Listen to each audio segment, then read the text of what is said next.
നിങ്ങൾ option trade ചെയ്ത് വലിയ നഷ്ടങ്ങൾ വരുത്തി വെച്ചിരിക്കുന്ന ഒരാളാണെങ്കിൽ ഈ ഒരു വീഡിയോ നിങ്ങൾക്ക് വേണ്ടിയുള്ളതാണ്. അപ്പോൾ ഈ ഒരു വീഡിയോയിൽ വെറുതെ നിങ്ങൾ ടൈം വേസ്റ്റ് ചെയ്യാനായിട്ട് പ്രൈസ് ആക്ഷൻ ഫോളോ ചെയ്യൂ, ഈ കാര്യങ്ങളല്ല ഞാൻ പറയുന്നത്. എങ്ങനെ നമുക്ക് F&Oയിൽ ഉണ്ടായ നഷ്ടം ഇക്വിറ്റി ട്രേഡിങ്ങിലൂടെ എങ്ങനെ തിരിച്ചു പിടിക്കാം എന്നതിനെ പറ്റി സീരിയസ് ട്രേഡേഴ്സിന് വേണ്ടി ഒരു 5 സ്റ്റെപ്പാണ് ഞാൻ ഈ ഒരു വീഡിയോയിൽ ഡിസ്കസ് ചെയ്യുന്നത്. അപ്പോൾ വീഡിയോ മുഴുവനായിട്ട് കാണാൻ വേണ്ടി ശ്രമിക്കാം. സ്റ്റെപ്പ് 4 വളരെ ഇമ്പോർട്ടൻ്റ് ആണ്. അതുകൊണ്ട് തന്നെ വീഡിയോ മുഴുവനായിട്ട് കാണാൻ വേണ്ടി ശ്രമിക്കാം. അപ്പോൾ നമുക്ക് സ്റ്റാർട്ട് ചെയ്യാം. അപ്പം F&O സെക്ഷൻ എസ്പെഷ്യലി ഓപ്ഷൻസിനെ പറ്റി നമ്മൾ ഡിസ്കസ് ചെയ്യുന്ന സമയത്ത് ഓപ്ഷൻ ട്രേഡിങ്ങിൽ അല്ല ഒരുപാട് പേര് പ്രോഫിറ്റ് എടുക്കുന്നുണ്ട്. പക്ഷേ നമ്മൾ ഈവൻ സെബി തന്നെ പറഞ്ഞിട്ടുണ്ട് 90% ആൾക്കാരും ഫെയിൽ ആവുകയാണ്. അതിനുള്ള കാരണം ഒന്ന് ഓപ്ഷൻസിൻ്റെ ഹൈ വൊളാറ്റൽ മൂവ്മെൻ്റ് ആണ്. പിന്നെ ചെറിയ ക്യാപിറ്റൽ മതി നമുക്ക് ട്രേഡ് ചെയ്യാൻ വേണ്ടിയിട്ടുള്ളത്. അപ്പോൾ കറക്റ്റായിട്ട് മണി മാനേജ്മെൻ്റ് ഒന്നും ചെയ്യാത്ത ആൾക്കാർക്ക് പെട്ടെന്ന് തന്നെ വലിയ നഷ്ടങ്ങൾ വരും. അതുകൂടാതെ അതിൻ്റെ ഓപ്ഷൻ ബ്രേക്സ് ടൈം ഡീക്കേ ഒക്കെ നമുക്കുണ്ടല്ലേ, അതൊക്കെ നമുക്ക് ഇപ്പം നമ്മുടെ ട്രേഡ് കറക്റ്റ് ആണെങ്കിൽ പോലും ചിലപ്പോൾ നമുക്ക് നഷ്ടങ്ങൾ വരുത്തി വെക്കാനുള്ള സാധ്യതകളുണ്ട്. പിന്നെ എക്സ്പയറി ഡേ ചീപ്പായിട്ടുള്ള സ്ട്രൈക്ക് പ്രൈസ് കിട്ടുന്ന സമയത്ത് വലിയ ക്വാണ്ടിറ്റിയിൽ ട്രേഡ് ചെയ്യും, അപ്പോൾ വലിയ നഷ്ടങ്ങൾ വരും. ഇതൊക്കെയാണ് ഓപ്ഷൻ ട്രേഡിങ്ങിൻ്റെ ഒരു ഡേഞ്ചറസ് പാർട്ട് എന്ന് പറഞ്ഞിട്ടുണ്ടെങ്കിൽ. പക്ഷേ നമ്മൾ ഇക്വിറ്റി ട്രേഡ് ആയിട്ട് കമ്പയർ ചെയ്യുന്ന സമയത്ത് ഇക്വിറ്റി ട്രേഡിന് കുറച്ചുകൂടി അഡ്വാൻറ്റേജ് ഉണ്ട്. ഓക്കെ, നമുക്ക് കുറച്ചുകൂടി സ്റ്റേബിളാണ്, നമുക്ക് കറക്റ്റായിട്ട് റിസ്ക് മാനേജ് ചെയ്യാൻ വേണ്ടി പറ്റും. ടൈം ഡീക്കേ ഇങ്ങനത്തെ കാര്യങ്ങളൊന്നുമില്ല കറക്റ്റായിട്ട് നമ്മൾ ട്രേഡ് ചെയ്യുവാണെങ്കിൽ. ഓക്കെ, അപ്പോൾ ഞാൻ ഈ ഒരു വീഡിയോയിൽ ഒരു 5 സ്റ്റെപ്പ് ഞാൻ നിങ്ങൾക്ക് ഷെയർ ചെയ്യാം. ഈ ഒരു 5 സ്റ്റെപ്പ് നിങ്ങൾ കറക്റ്റായിട്ട് ഫോളോ ചെയ്യുകയാണെങ്കിൽ ഞാൻ 100% പറയുന്നു, നിങ്ങളൊരു 6 മാസത്തിനുള്ളിൽ നിങ്ങൾക്ക് പ്രോഫിറ്റബിൾ ട്രേഡർ ആകാൻ വേണ്ടി പറ്റും. ഓക്കെ, അപ്പോൾ ആദ്യത്തെ സ്റ്റെപ്പ് നമുക്ക് എന്താണെന്ന് ഡിസ്കസ് ചെയ്യാം.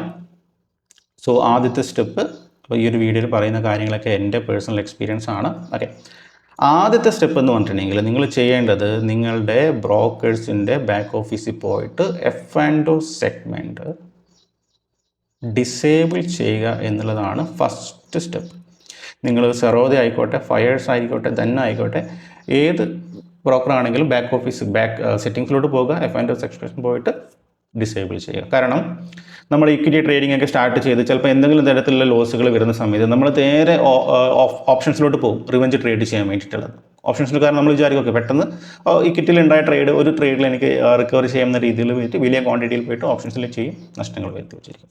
അപ്പോൾ നിങ്ങൾക്ക് എത്ര തന്നെ വിൽ പവർ ഉണ്ടെങ്കിലും ശരി, നിങ്ങൾക്ക് ഞാനത് ശ്രദ്ധിക്കാം എന്ന് പറഞ്ഞാലും ശരി, നിങ്ങൾ ചെയ്യേണ്ട ഒരു കാര്യം എന്ന് പറഞ്ഞിട്ടുണ്ടെങ്കിൽ F&O സെഗ്മെൻറ്റ് മസ്റ്റായിട്ട് ഡിസേബിൾ ചെയ്യുക. ഇക്വിറ്റി ട്രേഡിംഗ് ആണ് ചെയ്യണമെങ്കിൽ ഇതൊരു നോൺ നെഗോഷ്യബിൾ റൂളാണ്. മസ്റ്റായിട്ട് ഇന്ന് തന്നെ അത് ചെയ്യാൻ വേണ്ടി ശ്രമിക്കാം. രണ്ടാമത്തെ സ്റ്റെപ്പ്, നിങ്ങൾ ഒരു സെറ്റപ്പ് ഐഡൻറ്റിഫൈ ചെയ്യുക, കണ്ടുപിടിക്കുക എന്നുള്ളതാണ്. സെറ്റപ്പ് മീൻസ് ട്രേഡിംഗ് സ്ട്രാറ്റജി എന്ന് പറയാം. അപ്പം ഞാൻ സജസ്റ്റ് ചെയ്യുന്നത് നിങ്ങളുടെ കയ്യിൽ പ്രൂവൺ ആയിട്ടുള്ള മാർക്കറ്റിൽ റിപ്പീറ്റ്ലി വരുന്ന ഒരു 2 മുതൽ 4 വരെ സെറ്റപ്പുകൾ ഉണ്ടായിരിക്കണം. എന്തുകൊണ്ട് ഒരു സെറ്റപ്പ് മാത്രം ഫോളോ ചെയ്തുകൂടാ എന്ന് ചോദിച്ചിട്ടുണ്ടെങ്കിൽ അത് ഫ്രം മൈ എക്സ്പീരിയൻസ് അത് കുറച്ച് ടഫാണ്. ഈവൻ ഇൻസ്റ്റാഗ്രാമിലൊക്കെ റീലൊക്കെ ചെയ്തിട്ട് 1 സെറ്റപ്പ് 6 മന്ത് എന്നൊക്കെ പറഞ്ഞ് ലൈക്ക് മേടിക്കാൻ പറ്റും. പക്ഷേ റിയാലിറ്റിയിലോട്ട് വരുന്ന സമയത്ത് നിങ്ങളുടെ കയ്യിൽ ഒരു 2 മുതൽ ഒരു 4 വരെയെങ്കിലും സെറ്റപ്പുകൾ ഉണ്ടായിരിക്കണം. അത് വളരെ സിമ്പിളായിരിക്കണം. ഒന്നാമത്തെ റൂൾ, കോംപ്ലക്സ് ആയിട്ടുള്ള സെറ്റപ്പ് യൂസ് ചെയ്യാതിരിക്കുക. എസ്പെഷ്യലി ഈ പറയുന്ന സ്മാർട്ട് മണി കൺസെപ്റ്റ്, അതൊക്കെ വളരെ കോംപ്ലക്സ് ആണല്ലേ, നമുക്കത് മാർക്കറ്റിൽ ഐഡൻറ്റിഫൈ ചെയ്യാനൊക്കെ ഒരുപാട് ബുദ്ധിമുട്ടുണ്ട്. അപ്പോൾ അത് വളരെ സിമ്പിളായിരിക്കണം. ആൻഡ് ആ ഒരു സെറ്റപ്പിൽ എപ്പോഴും ഒരു ലോജിക്ക് കൂടി ഉണ്ടായിരിക്കണം. ലോജിക്കുള്ള ഒരു സെറ്റപ്പ് കൂടി നമ്മൾ ഫൈൻഡ് ഔട്ട് ചെയ്യാം. അപ്പോൾ ഞാൻ കഴിഞ്ഞ കുറച്ച് ദിവസങ്ങളായിട്ട് ഏകദേശം ഒരു 7-8 ഇക്വിറ്റി ലൈവ് ട്രേഡിംഗ് വീഡിയോസ് ചെയ്തിട്ടുണ്ടായിരുന്നു. അപ്പോൾ ഞാൻ എല്ലാ ട്രേഡിലും യൂസ് ചെയ്തിരിക്കുന്ന ഒരു സെറ്റപ്പാണ് അല്ലേ. എന്തായിരുന്നു ഒരു സെറ്റപ്പ്? പ്രീവിയസ് ഡേ മാർക്കറ്റിൽ അപ്പ് ട്രെൻഡിങ് മാർക്കറ്റായ ഒരു സ്റ്റോക്ക് നമ്മൾ ചൂസ് ചെയ്യുക. അതായത് ഹയർ ലോ ഫോർമേഷൻ അല്ലെങ്കിൽ ഹയർ ഹൈ ഫോർമേഷൻ ആയിട്ടുള്ള ഒരു സ്റ്റോക്ക് ചൂസ് ചെയ്യുക. ആ ഒരു സ്റ്റോക്ക് ചൂസ് ചെയ്യാനുള്ള ഇൻട്രാഡേ ഇക്വിറ്റി സ്ക്രീനറൊക്കെ ഞാൻ ഓൾറെഡി ഫ്രീ ആയിട്ട് തന്നെ നമ്മുടെ ടെലഗ്രാം ചാനലിൽ അപ്ഡേറ്റ് ചെയ്തിട്ടുണ്ടായിരുന്നു അല്ലേ. ഒരുപാട് പേര് അത് യൂസ് ചെയ്ത് നല്ല രീതിയിൽ പ്രോഫിറ്റ് എടുക്കുന്നതിന് ഒരുപാട് മെസ്സേജ് എനിക്ക് വന്നിട്ടുണ്ട്. ഓക്കെ, അപ്പം നമ്മുടെ സ്റ്റോക്ക് ചൂസ് ചെയ്തിട്ട് നെക്സ്റ്റ് ഡേ മാർക്കറ്റ് ഗ്യാപ്പ് അപ്പോ ഫ്ലാറ്റ് അപ്പ് ഓപ്പൺ വരുന്ന സമയത്ത് പുൾ ബാക്കിൽ ബൈ എൻട്രി എടുക്കാം, അല്ലെങ്കിൽ നെക്സ്റ്റ് ബ്രേക്ക് ഔട്ട് വരുന്ന സമയത്ത് ബൈ എൻട്രി എടുക്കാം. ഇതൊരു സിമ്പിൾ സെറ്റപ്പാണ്. അപ്പോൾ നിങ്ങൾക്ക് വേണമെങ്കിൽ ഇതൊരു സെറ്റപ്പായിട്ട് യൂസ് ചെയ്യാം. അതുകൂടാതെ മൾട്ടിപ്പിൾ ആയിട്ട് ഒരു 2-3 സെറ്റപ്പ് കൂടി നിങ്ങളുടെ കയ്യിൽ എപ്പോഴും ഉണ്ടായിരിക്കണം. അത് നിങ്ങൾക്ക് യൂട്യൂബിൽ നിന്ന് സെർച്ച് ചെയ്യാം, അല്ലെങ്കിൽ നിങ്ങളുടെ സ്വന്തമായിട്ട് കണ്ടുപിടിച്ച സ്ട്രാറ്റജി ആയിരിക്കും. അപ്പോൾ ആ ഒരു സെറ്റപ്പ് കണ്ടുപിടിക്കുക എന്നുള്ളതാണ് രണ്ടാമത്തെ സ്റ്റെപ്പിൽ. സെറ്റപ്പ് എപ്പോഴും സിമ്പിളായിരിക്കണം. സിമ്പിൾ മീൻസ് നിങ്ങൾ ലൈവ് മാർക്കറ്റിൽ വരുന്ന സമയത്ത് നിങ്ങൾക്ക് ഫിയർലെസ് ആയിട്ട് ട്രേഡ് എടുക്കാൻ പറ്റുന്ന സെറ്റപ്പ് ആയിരിക്കണം. അത് എന്ത് തന്നെ ആയിരിക്കാം. ക്യാൻഡിൽ സ്റ്റിക്ക് പാറ്റേൺസ് യൂസ് ചെയ്യാം, മൂവിങ് ആവറേജ്, ഇൻഡിക്കേറ്റേഴ്സ് യൂസ് ചെയ്യാം. ചില ആൾക്കാർ പറയുകയാണെങ്കിൽ ഇൻഡിക്കേറ്റേഴ്സ് യൂസ് ചെയ്താൽ പ്രോഫിറ്റ് എടുക്കാൻ പറ്റില്ല എന്ന് പറയുന്ന ആൾക്കാരുണ്ട്. പക്ഷേ അതൊക്കെ റോങ് ആണ്. മാർക്കറ്റിൽ എന്ത് വേണമെങ്കിലും പർച്ചേസ് ചെയ്യാം, പ്രൈസ് ആക്ഷൻസ് യൂസ് ചെയ്യാം, ഇൻഡിക്കേറ്റേഴ്സ് എന്ത് വേണമെങ്കിലും യൂസ് ചെയ്യാം. പക്ഷേ അത് വളരെ സിമ്പിൾ ആയിരിക്കണം, റിപ്പീറ്റ്ലി വരണം, റിപ്പീറ്റ്ലി മാർക്കറ്റിൽ വന്നുകൊണ്ടിരിക്കുന്ന ഒരു പാറ്റേൺ കൂടി ആയിരിക്കണം. ഓക്കെ, അപ്പോൾ ആ ഒരു സെറ്റപ്പ് ചൂസ് ചെയ്യുക. ഇനി മൂന്നാമത്തെ കാര്യം എന്ന് പറഞ്ഞിട്ടുണ്ടെങ്കിൽ വളരെ ഇമ്പോർട്ടൻ്റ് ആയിട്ടൊരു കാര്യം, നമ്മളൊരു പ്ലാൻ തയ്യാറാക്കാം. ഈ പ്ലാൻ തയ്യാറാക്കുന്ന സമയത്ത് നിങ്ങൾ ആദ്യം ചെയ്യേണ്ടത് നിങ്ങളൊരു ഡയറി മേടിക്കുക എന്നുള്ളതാണ്. അത്യാവശ്യം എക്സ്പെൻസീവ് ആയിട്ടുള്ളൊരു ഡയറി തന്നെ മേടിക്കുക, അതാണ് ഞാൻ സജസ്റ്റ് ചെയ്യുന്നത്. റൈറ്റ്, അത് മേടിക്കുക, അതൊരു എക്സ്പെൻസീവ് നല്ലൊരു കവർ ഉള്ള ഒരു ഡയറി മേടിക്കുകയാണെങ്കിൽ നിങ്ങളൊരു ബിസിനസ് ചെയ്യുക എന്നുള്ളൊരു ഫീൽ അവിടെ ഉണ്ടാവും. അത് നിങ്ങൾ ചെയ്യുക. അതിൽ ഡയറിയിൽ നിങ്ങൾ എഴുതേണ്ട കാര്യം എന്ന് പറഞ്ഞിട്ടുണ്ടെങ്കിൽ, ഒന്നാമത്തെ കാര്യം ഫസ്റ്റ് പേജിൽ നിങ്ങൾക്ക് എഴുതാം, എങ്ങനെയാണ് ഞാൻ എൻ്റെ റിസ്ക് മാനേജ് ചെയ്യുന്നു എന്നുള്ളത്. അത് നിങ്ങളുടെ ഫസ്റ്റ് പേജിൽ നിങ്ങളുടെ ഹാൻഡ് റൈറ്റിൽ തന്നെ എഴുതാൻ വേണ്ടി ശ്രമിക്കുക. അതായത് എക്സാമ്പിൾ പറയുകയാണെങ്കിൽ, നിങ്ങളുടെ കയ്യിൽ ടോട്ടൽ 1 lakh ക്യാപിറ്റൽ ഉണ്ടെങ്കിൽ, ഞാൻ ടോട്ടൽ ഒരു ദിവസം റിസ്ക് എടുക്കുന്നത് അതിൻ്റെ 2% ആണ്. അതൊരു റൂളാണ്. 2% മീൻസ് 2000 രൂപ. 2000 രൂപ നഷ്ടം വരുന്ന സമയത്ത് ഞാൻ അന്നത്തെ ദിവസം അവസാനിപ്പിക്കും, ട്രേഡ് അവസാനിപ്പിക്കും. അപ്പം ഒരു കാര്യം കൂടി, അപ്പം നമ്മൾ കറക്റ്റ് എക്സാക്ട്ലി 2000 എന്ന് ഒരു നമ്പർ ഒരിക്കലും പറയരുത്. ഒരു പ്ലസ് ഓർ മൈനസ് ഒരു 300 നമുക്ക് യൂസ് ചെയ്യാം, 2300 അല്ലെങ്കിൽ 1700. കാരണം എക്സാക്റ്റ് ഒരു നമ്പർ വരുന്ന സമയത്ത് അതും നമുക്ക് മൈൻഡിൽ ഒരുപാട് കൺഫ്യൂഷൻസ് തരും. അപ്പം ഒരു പ്ലസ് ഓർ മൈനസ് 300 200 ഒക്കെ യൂസ് ചെയ്യാം. അപ്പോൾ അതൊരു റൂളായിട്ട് നിങ്ങൾ എഴുതി വെച്ചിരിക്കുക, നിങ്ങളുടെ ഹാൻഡ് റൈറ്റിൽ എഴുതി വെച്ചിരിക്കുക, ഇതാണ് ഞാൻ ഒരു ദിവസം മാക്സിമം റിസ്ക് ചെയ്യുന്ന എമൗണ്ട്. അത് എല്ലാ ദിവസവും നിങ്ങൾ ട്രേഡിങ് ആരംഭിക്കുന്നതിന് മുൻപ് തന്നെ നിങ്ങളത് വായിക്കാം. നമ്മൾ രാവിലെ ബ്രേക്ക്ഫാസ്റ്റ് കഴിക്കുന്നതിന് മുൻപ് എന്താണ് ചെയ്യുന്നത്, നമ്മൾ ബ്രഷ് ചെയ്യും അല്ലേ? അത് നമ്മൾ അറിഞ്ഞുകൊണ്ട് ചെയ്യുന്നതാണോ? അല്ല, നമ്മളതൊരു ഹാബിറ്റായിട്ട് റിപ്പീറ്റ്ലി ചെയ്തുകൊണ്ടിരിക്കുന്ന ഒരു കാര്യമാണ്. അപ്പോൾ അതുപോലെ തന്നെയാണ് നമ്മൾ ട്രേഡിങ് ആരംഭിക്കുന്നതിന് മുൻപ് തന്നെ ഈ ഒരു ഫസ്റ്റ് പേജ് റീഡ് ചെയ്യുക, ഈ എഴുതി വെച്ചിരിക്കുന്നത്. വേണമെങ്കിൽ നിങ്ങൾ എഴുതിയിട്ട് നിങ്ങൾ അതിൻ്റെ താഴെ ഒരു സൈൻ കൂടി ചെയ്ത് വെച്ചിരിക്കാം. ഓക്കെ, രണ്ടാമത്തെ കാര്യം എന്ന് പറഞ്ഞിട്ടുണ്ടെങ്കിൽ മണി മാനേജ്മെൻറ്റ്. നിങ്ങളുടെ കയ്യിലെ ക്യാഷ് നിങ്ങൾ എങ്ങനെയാണ് മാനേജ് ചെയ്യുന്നത്, റൈറ്റ്? നിങ്ങളുടെ കയ്യിൽ എത്രയാണ് ടോട്ടൽ ക്യാപിറ്റൽ, ഇത് എത്ര ഞാൻ എൻ്റെ അക്കൗണ്ടിൽ ഡിപ്ലോയ് ചെയ്യും, ഇതൊരു പ്രോപ്പറായിട്ടുള്ളൊരു കാര്യങ്ങൾ നിങ്ങളുടെ ലോജിക്ക് അനുസരിച്ചിട്ട്, നിങ്ങൾ വേറെ ആരും ചോദിക്കേണ്ട ആവശ്യമൊന്നുമില്ല, നിങ്ങളുടെ യുക്തിക്കനുസരിച്ചിട്ട് നിങ്ങൾ അത് എഴുതി വെച്ചിരിക്കുക. പിന്നെ പൊസിഷൻ സൈസിങ്, അതായത് നിങ്ങൾ ഒരു ട്രേഡിൽ എത്ര ക്വാണ്ടിറ്റി എടുക്കണം എന്നുള്ളത്, അതിനൊരു റൂളുണ്ട്. ഫോർ എക്സാമ്പിൾ, നിങ്ങൾ ഒരു ദിവസം 2000 രൂപയാണ് റിസ്ക് എടുക്കുന്നതെന്ന് വിചാരിക്കുക. നിങ്ങളൊരു സ്റ്റോക്ക് ഐഡൻറ്റിഫൈ ചെയ്തു, ബൈ എൻട്രി എടുക്കാമെന്ന് വിചാരിച്ചു. അപ്പോൾ സ്റ്റോപ്പ് ലോസ് ഏകദേശം 10 രൂപ നമുക്ക് സ്റ്റോപ്പ് ലോസ് വെക്കേണ്ടി വരും ആ ഒരു ട്രേഡിൽ. അങ്ങനെയാണെങ്കിൽ 2000 രൂപയാണ് മാക്സിമം റിസ്ക് എങ്കിൽ 2000 / 10 ഏകദേശം 200 ക്വാണ്ടിറ്റി നമുക്ക് അവിടെ ബൈ ചെയ്യാൻ വേണ്ടി പറ്റും അല്ലേ? അപ്പോൾ ആ ഒരു പൊസിഷൻ സൈസിങ് റൂളും കറക്റ്റായിട്ട് ചെയ്യാം. ഞാൻ ഓരോ തവണ എടുക്കുന്ന ക്വാണ്ടിറ്റി ഈ ഒരു കാൽക്കുലേഷൻ യൂസ് ചെയ്തിട്ട് മാത്രമേ ചെയ്യുള്ളൂ എന്നുള്ളത്. അതും നമുക്ക് മണി മാനേജ്മെൻറ്റിൽ നമുക്ക് എഴുതി വെച്ചിരിക്കാം. പിന്നെ ഇൻ കേസ് നമുക്ക് നഷ്ടങ്ങൾ വരുവാണെങ്കിൽ, അതായത് ഫോർ എക്സാമ്പിൾ നമ്മുടെ കയ്യിൽ 1 lakh ക്യാപിറ്റൽ ഉണ്ട്, നെക്സ്റ്റ് ഒരു മാസം കൊണ്ട് അല്ലെങ്കിൽ ഒരു 10-15 ദിവസം കൊണ്ട് 1 lakh എന്നുള്ളത് 80,000 ആയി, 20,000 നഷ്ടം വന്നു. അപ്പോഴും ഒരു റൂൾ ക്രിയേറ്റ് ചെയ്തിരിക്കുക, എനിക്ക് നഷ്ടം വരുവാണെങ്കിൽ ഞാൻ ഇമ്മീഡിയറ്റ്ലി അതിനകത്ത് ഫില്ലപ്പ് ചെയ്യില്ല, ഞാൻ ഒരു മാസത്തിൽ ഒന്ന് മാത്രമേ ഞാൻ അതിനകത്ത് അക്കൗണ്ടിലേക്ക് ക്യാഷ് ആഡ് ചെയ്യുള്ളൂ എന്നുള്ള കുറച്ച് റൂൾസുകൾ ഞാൻ എക്സാമ്പിൾ പറയുകയാണ്. അങ്ങനെ തന്നെ ചെയ്യണമെന്നില്ല, നിങ്ങൾക്ക് നിങ്ങളുടെ യുക്തിക്ക് അനുസരിച്ചിട്ട് എഴുതി വെച്ചിരിക്കാം, റൈറ്റ്? ഇനി മൂന്നാമത്തെ കാര്യം, നമ്പർ ഓഫ് ട്രേഡ്സ്. ഇമ്പോർട്ടൻ്റ് ആയിട്ടുള്ള കാര്യം, ഒരു ദിവസം എത്ര ട്രേഡ് ചെയ്യണമെന്നുള്ളത്. അതിലും വ്യക്തമായൊരു പ്ലാൻ ഉണ്ടായിരിക്കാം.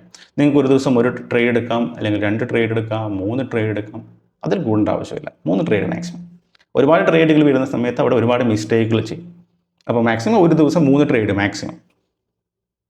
ഓരോ ട്രേഡിലും ഞാൻ എത്രയാണ് റിസ്ക് എടുക്കുന്നത് എന്നുള്ളതും, ഞാൻ 3 ട്രേഡ് എടുത്തു കഴിഞ്ഞിട്ടുണ്ടെങ്കിൽ അന്നത്തെ ദിവസം അവസാനിപ്പിക്കും എന്നുള്ളതും, അല്ലെങ്കിൽ ആദ്യത്തെ 2 ട്രേഡ് നഷ്ടം വരുവാണെങ്കിൽ അന്നത്തെ ദിവസം അവസാനിപ്പിക്കും എന്നുള്ളതും, ഈ കാര്യങ്ങളൊക്കെ എഴുതി വെച്ചിരിക്കാം. ഒരു സ്ട്രിക്റ്റ് റൂളായിരിക്കണം. അത് നിങ്ങളുടെ ഉള്ളിൽ നിന്ന് വരേണ്ട കാര്യമായിരിക്കും. അതായത് എന്നോട് ചോദിച്ചിട്ട് ചെയ്യേണ്ട കാര്യമല്ല. നിങ്ങൾ സ്വന്തമായിട്ടൊരു റൂൾ ചെയ്യുന്നു, എഴുതി വെക്കുന്നു, അതിൻ്റെ താഴെ നിങ്ങൾ സൈൻ ചെയ്യുന്നു. സൈൻ ചെയ്യുക എന്ന് പറഞ്ഞിട്ട് ഒരു കമ്മിറ്റ്മെൻറ്റിന് വേണ്ടിയാണ്, റൈറ്റ്? അപ്പോൾ നിങ്ങൾ എല്ലാ ദിവസവും അത് രാവിലെ എടുക്കുന്നു, വായിക്കുന്നു, അത് നിങ്ങൾക്ക് ഫോളോ ചെയ്യാൻ വേണ്ടി പറ്റും. സ്ലോലി കറക്റ്റായിട്ട് നിങ്ങൾക്ക് ഫോളോ ചെയ്യാൻ വേണ്ടി പറ്റും. ഓക്കെ, നമ്പർ ഓഫ് ട്രേഡ്സ് എഴുതി വെച്ചിരിക്കുക. പിന്നെ ബാക്കിയുള്ള നിങ്ങൾക്ക് എന്തൊക്കെയാണോ അതിനകത്ത് എഴുതി വെച്ചിരിക്കേണ്ടത് നിങ്ങളുടെ പ്ലാനിനനുസരിച്ചിട്ട് ആ കാര്യങ്ങളൊക്കെ എഴുതി വെച്ചിരിക്കുക. പിന്നെ നിങ്ങൾക്ക് എന്തെങ്കിലും എക്സ്ട്രാ ഇമോഷൻസ് ഒക്കെ നിങ്ങൾക്ക് ഇപ്പോൾ നിങ്ങൾ ഐഡൻറ്റിഫൈ ചെയ്തിട്ടുണ്ടാവില്ല, ഞാൻ റിവഞ്ച് ട്രേഡ് ചെയ്യും അല്ലെങ്കിൽ അതിനൊക്കെ സൊല്യൂഷൻ എഴുതി വെച്ചിരിക്കുക ആ ഒരു പ്ലാനിൽ. ഇതാണ് നിങ്ങൾ എക്സിക്യൂട്ട് ചെയ്യേണ്ട കാര്യം, റൈറ്റ്? ഇനി 4ാമത്തെ സ്റ്റെപ്പാണ് ഏറ്റവും ടഫ്, എക്സിക്യൂഷൻ, റൈറ്റ്? എക്സിക്യൂഷൻ എന്ന് പറഞ്ഞത് നിങ്ങളുടെ കയ്യിൽ പ്ലാൻ ഉണ്ട് അല്ലേ? നമ്മൾ പ്ലാൻ തയ്യാറാക്കുന്നതും അത് എക്സിക്യൂട്ട് ചെയ്യുന്നതും രണ്ട് യൂണിവേഴ്സാണ്. പെട്ടെന്ന് നമുക്കത് എല്ലാം കറക്റ്റായിട്ട് എക്സിക്യൂട്ട് ചെയ്യണമെന്ന് നിർബന്ധമില്ല, നമുക്കത് പറ്റില്ല. കുറച്ച് ബുദ്ധിമുട്ടാണ് കറക്റ്റായിട്ട് ചെയ്യാൻ വേണ്ടി. അത് നമ്മൾ മനസ്സിലാക്കാം. നമ്മുടെ പ്ലാന് കറക്റ്റായിട്ട് എക്സിക്യൂട്ട് ചെയ്യാൻ വേണ്ടി പറ്റില്ല. ആദ്യമൊക്കെ ചെറിയ ചെറിയ തെറ്റുകൾ വരും. ഓരോ തെറ്റുകളും നമ്മൾ നോട്ട് ചെയ്ത് വെച്ചിരിക്കുക അല്ലേ? ഇപ്പം ഫോർ എക്സാമ്പിൾ നമുക്ക് നമ്മുടെ കയ്യിൽ സെറ്റപ്പ് ഉണ്ട്, പക്ഷേ നമുക്ക് എൻട്രി എടുക്കുന്ന സമയത്ത് നമുക്കൊരു എൻട്രി എടുക്കാനൊരു പേടി വരും. സ്വാഭാവികമാണ്, എല്ലാവർക്കും വരും, റൈറ്റ്? അതുകൂടാതെ ചിലപ്പോൾ നമ്മൾ ഫോമ ട്രേഡിങ് ചെയ്യും, അല്ലെങ്കിൽ സ്റ്റോപ്പ് ലോസ് മൂവ് ചെയ്യിക്കുന്നത്, പേടി കൊണ്ട് പെട്ടെന്ന് പ്രോഫിറ്റ് ബുക്ക് ചെയ്യുന്നത്, ഇങ്ങനെയുള്ള കാര്യങ്ങളൊക്കെ വരും. ഓവർ ട്രേഡിങ് ചെയ്യും. അത് നമ്മൾ സ്ലോലി ഇമ്പ്രൂവ് ചെയ്യേണ്ട കാര്യമാണ്. നിങ്ങൾ ഒറ്റ ദിവസം കൊണ്ടല്ല, ഒരാഴ്ച കൊണ്ട് നിങ്ങൾ മലമറിക്കാം എന്നുള്ള പ്ലാൻ ഉണ്ടാവരുത്. അങ്ങനെയല്ല സംഭവം. എക്സിക്യൂഷൻ എന്ന് പറഞ്ഞിട്ടുണ്ടെങ്കിൽ വളരെ സ്ലോ ആൻഡ് സ്റ്റഡി പ്രോസസ്സാണ്. അപ്പോൾ അതുകൊണ്ടാണ് ഞാൻ പറഞ്ഞത്, എക്സിക്യൂഷൻ ചെയ്യുന്നതിന് മുൻപ് നിങ്ങളുടെ പ്ലാൻ എഴുതി വെച്ചിരിക്കാം, ഫിസിക്കലി എഴുതി വെച്ചിരിക്കാം. എല്ലാ ദിവസവും നമ്മളത് റീഡ് ചെയ്യും. നിങ്ങൾക്ക് ഫസ്റ്റ് ട്രേഡിൽ നിങ്ങൾ നഷ്ടം വരുവാണെങ്കിൽ ഡയറി ഓപ്പൺ ചെയ്യുക. എന്താണ് നിങ്ങളുടെ റിസ്ക് മാനേജ്മെൻറ്റിൽ എഴുതി വെച്ചിരിക്കുന്നത് ഒന്നുകൂടി റീഡ് ചെയ്യുക. നിങ്ങളുടെ ടേബിളിൽ എപ്പോഴും ആ ഒരു ഡയറി നിങ്ങളുടെ കയ്യിൽ ഉണ്ടായിരിക്കണം, റൈറ്റ്? അപ്പോൾ എക്സിക്യൂഷൻ എപ്പോഴും ഇമ്പ്രൂവ് ചെയ്യുന്നത് നമ്മുടെ ആ ഒരു റിപ്പീറ്റേഷൻ അല്ലെങ്കിൽ നമ്മുടെ ജേർണലിംഗ് കൊണ്ടാണ്, അല്ലാതെ വേറെ ഒരു ഷോർട്ട് കട്ടും അവിടെയില്ല. അത് നിങ്ങൾ ആദ്യത്തെ ഒരു 7 ദിവസം ട്രേഡ് എടുത്തിട്ട് ഒരിക്കലും ജഡ്ജ് ചെയ്യരുത്. അറ്റ്ലീസ്റ്റ് ഒരു 10-20 ട്രേഡ്, 20 അല്ല ചിലപ്പോൾ ഒരു 10-30 ട്രേഡുകൾ എടുത്തിട്ട് മാത്രം ജഡ്ജ് ചെയ്യുക. അപ്പോൾ നിങ്ങൾക്ക് മനസ്സിലാവും നിങ്ങൾക്ക് എവിടെയാണ് എക്സിക്യൂഷനിൽ എറർ വരുന്നത്. അത് നിങ്ങൾക്ക് റെക്ടിഫൈ ചെയ്യാൻ വേണ്ടി പറ്റും. ഓക്കെ, ഇതാണ് ഏറ്റവും ഇമ്പോർട്ടൻ്റ് ആയിട്ടുള്ള ഒരു കാര്യം. ഇത് എക്സിക്യൂഷൻ എന്ന് പറഞ്ഞിട്ട് വളരെ ടഫ് ഫേസ് ആണ്. ഇത് നല്ല രീതിയിൽ ചെയ്യാൻ വേണ്ടിയിട്ട് ഒരുപാട് ഡിസിപ്ലിൻ നമുക്ക് ആവശ്യമായിട്ട് വേണം, ഹാർഡ് വർക്ക് നമുക്ക് ആവശ്യമായിട്ട് വേണം. അപ്പം 90% ആൾക്കാരും ഇവിടെയാണ് ഫെയിൽ ആകുന്നത്. ഇതുവരെ എല്ലാം ഓക്കെയാണ്, ഇതൊക്കെ നമുക്ക് ചെയ്യാൻ വേണ്ടി പറ്റും. പക്ഷേ ഇവിടെ എക്സിക്യൂഷനിൽ വരുന്ന സമയത്ത് ഫെയിലാവും. അപ്പോൾ അതിന് വേണ്ടിയിട്ടാണ് ഞാൻ പറഞ്ഞത് കറക്റ്റായിട്ടുള്ള പ്ലാനുകൾ എഴുതി വെച്ചിരിക്കുക. അതിനൊരു സൊല്യൂഷനാണ് എഴുതി വെച്ചിരിക്കുക, ഫിസിക്കലി എഴുതി വെച്ചിരിക്കുക, എല്ലാ ദിവസവും വാച്ച് ചെയ്യുക, അത് റിപ്പീറ്റ്ലി ചെയ്യുക. നമ്മൾ ഈ പറയുന്ന ഞാൻ നേരത്തെ പറഞ്ഞൊരു എക്സാമ്പിൾ ഉണ്ട്, ബ്രേക്ക്ഫാസ്റ്റ് കഴിക്കുന്നതിന് മുൻപ് നമ്മൾ ബ്രഷ് ചെയ്യുന്നത്. അത് നമ്മൾ ചെറുപ്പം മുതലേ ചെയ്തു വന്നിരിക്കുന്ന ഒരു ശീലമാണ്, ഹാബിറ്റാണ്. അതുപോലെ ആയിരിക്കണം നമ്മൾ ട്രേഡിങ് ചെയ്യുന്ന സമയത്ത് നമ്മൾ അറിയാതെ ഓരോ ഹാബിറ്റും റിപ്പീറ്റ്ലി ചെയ്തുകൊണ്ടിരിക്കണം. അപ്പോൾ അത് എല്ലാ കാര്യങ്ങളും എഴുതി വെച്ചിരിക്കുക, റൈറ്റ്? പിന്നെ 5ാമത്തെ സ്റ്റെപ്പ് എന്ന് പറഞ്ഞിട്ടുണ്ടെങ്കിൽ ഒരു കമ്മിറ്റ്മെൻ്റ് ആണ്. കമ്മിറ്റ്മെൻറ്റ് മീൻസ് ഇപ്പോൾ ഈ ഒരു വീഡിയോ കണ്ടു കഴിഞ്ഞ് നിങ്ങൾക്ക് തോന്നുമോ ഇതൊക്കെ ചെയ്യാമെന്നുള്ളത്. പക്ഷേ നാളെ മുതൽ നിങ്ങൾ വീണ്ടും F&O സ്റ്റാർട്ട് ചെയ്യും, അല്ലേ? കുറച്ച് പേരെങ്കിലും. അപ്പോൾ ഒരു ടോട്ടൽ കമ്മിറ്റ്മെൻറ്റ് വേണം. ഞാൻ നെക്സ്റ്റ് 6 മന്ത്, നെക്സ്റ്റ് 3 മന്ത് ഞാൻ ഈ പറയുന്ന കാര്യങ്ങൾ ചെയ്യുമെന്നുള്ളത്, റൈറ്റ്? ആ ഒരു കമ്മിറ്റ്മെൻറ്റ് ഉണ്ടെങ്കിൽ മാത്രമേ നമുക്ക് ലോങ് ടേമിൽ നമുക്ക് സക്സസ്ഫുൾ ആവാൻ വേണ്ടി പറ്റുള്ളൂ, റൈറ്റ്? അപ്പം നമ്മൾ ആ ഒരു ഫിസിക്കൽ നമ്മുടെ ആ ഒരു ബുക്ക് ഉണ്ടല്ലോ, ഞാൻ പറഞ്ഞൊരു ഡയറി, ആ ഡയറിയിൽ തന്നെ എഴുതി വെച്ചിരിക്കുക. 6 മന്ത് ആണ് എൻ്റെ പ്ലാൻ, 3 മന്ത് ആണ് എൻ്റെ പ്ലാൻ, അല്ലെങ്കിൽ 100 ട്രേഡ്സ് ആണ് എൻ്റെ പ്ലാൻ. 100 ട്രേഡ്സ് ഞാൻ ഇക്വിറ്റിയിൽ ചെയ്യും, അത് കഴിഞ്ഞിട്ട് ഞാൻ ജഡ്ജ് ചെയ്യും അല്ലെങ്കിൽ അനലൈസ് ചെയ്യും. ആ ഒരു 6 മന്ത് മാത്രം ഫോക്കസ് ചെയ്യുക. നിങ്ങൾ വേറെ നിങ്ങളുടെ കയ്യിൽ സെറ്റപ്പ് കിട്ടിക്കഴിഞ്ഞിട്ടുണ്ടെങ്കിൽ നിങ്ങൾ പിന്നെ വേറെ ഒന്നും നോക്കേണ്ട ആവശ്യമില്ല, വേറെ ഒരു വീഡിയോസ് ഒന്നും നോക്കേണ്ട ആവശ്യമില്ല. നിങ്ങളത് കണ്ടിന്യൂസ്ലി ഫോക്കസ് ചെയ്യുക എന്നുള്ളതാണ്. ടോട്ടൽ കമ്മിറ്റ്മെൻ്റ് ആയിരിക്കുക, 100% കമ്മിറ്റ്മെൻ്റ് ആയിരിക്കുക. 100% അല്ല, 100% എല്ലാവർക്കും കൊടുക്കാൻ വേണ്ടി പറ്റും. അതിൻ്റെ കൂടെ ഒരു 10% കൂടി എക്സ്ട്രാ കൊടുക്കുകയാണെങ്കിൽ, 10% എക്സ്ട്രാ കൊടുക്കുകയാണെങ്കിൽ നിങ്ങൾക്കത് വിൻ ചെയ്യാൻ വേണ്ടി പറ്റും. അപ്പോൾ എന്നോട് പണ്ട് എൻ്റെ ഒരു സാറ് പറഞ്ഞൊരു കാര്യമാണ്, നിങ്ങൾ 100% അല്ല കൊടുക്കേണ്ടത്, അതിൻ്റെ കൂടെ ഒരു 10% എക്സ്ട്രാ കയ്യിൽ നിന്നിട്ട് കൊടുക്കുകയാണെങ്കിൽ യു ക്യാൻ വിൻ. അത് തന്നെയാണ് ഞാൻ നിങ്ങളോട് സജസ്റ്റ് ചെയ്യുന്നത്, റൈറ്റ്?